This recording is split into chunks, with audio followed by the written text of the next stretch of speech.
Demam berdarah denggi atau DBD atau yang biasa disebut dengue hemorrhagic fever atau DHF adalah suatu penyakit menular akibat virus denggi yang dibawa oleh nyamuk Aedes aegypti atau Aedes albopictus. Dahulu, demam berdarah sempat disebut penyakit breakbone. Hal tersebut lantaran gejalanya yang terkadang menyebabkan nyeri sendi dan otot yang membuat tulang terasa retak. Kamu akan memiliki resiko lebih besar terkena penyakit DBD atau gejala yang lebih parah jika kamu tinggal atau bepergian di daerah tropis. Dengan tinggal di daerah tropis dan subtropis akan meningkatkan resiko terjangkit virus penyebab DBD. Kedua, jika kamu mengidap demam berdarah di masa lalu, infeksi sebelumnya dengan virus demam berdarah dapat meningkatkan resiko gejala yang lebih parah jika kamu terkena demam berdarah lagi. Demam berdarah disebabkan oleh salah satu dari 4 jenis virus denggi. Kamu tidak akan terkena penyakit ini hanya karena berada di sekitar orang yang terinfeksi.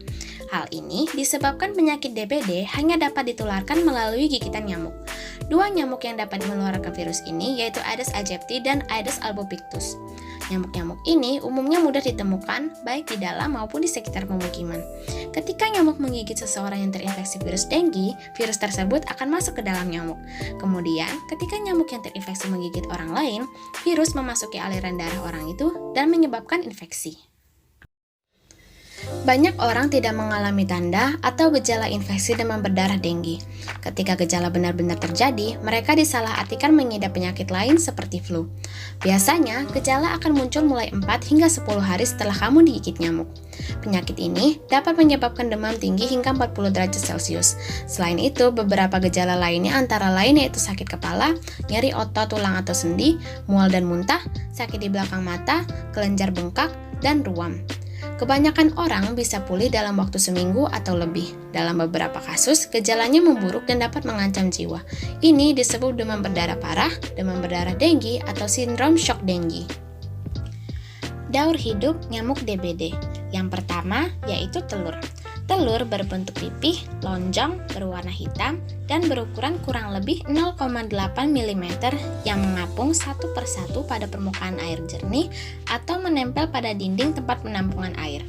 Diperlukan waktu kurang lebih 2 hari setelah telur terendam air untuk menjadi larva atau jentik. Telur dapat bertahan di tempat kering kurang lebih 6 bulan. Sekali bertelur, nyamuk betina menghasilkan sebanyak kurang lebih 100 butir. Yang kedua yaitu larva atau jentik. Di fase ini, nyamuk bisa mengganti kulitnya sebanyak 4 kali. Pergantian kulit menyesuaikan perubahan ukuran nyamuk sebelum melakukan fase transisi pupa. Sekitar 5-8 hari, larva atau jentik akan berubah menjadi pupa. Selanjutnya yaitu pupa atau kepompong. Pupa berbentuk seperti koma, tidak perlu makan, dan memakan waktu sekitar 2-4 hari untuk berkembang menjadi nyamuk. Yang terakhir yaitu nyamuk dewasa. Nyamuk berwarna dasar hitam dengan bintik putih di badan dan kaki. Nyamuk dewasa muncul dengan cara menelan udara untuk memperluas ukuran perutnya sehingga kepompong terbuka dan muncullah kepala nyamuk sebelum terbang ke udara. Setelah keluar dari pupa, nyamuk akan beristirahat di permukaan air sementara waktu.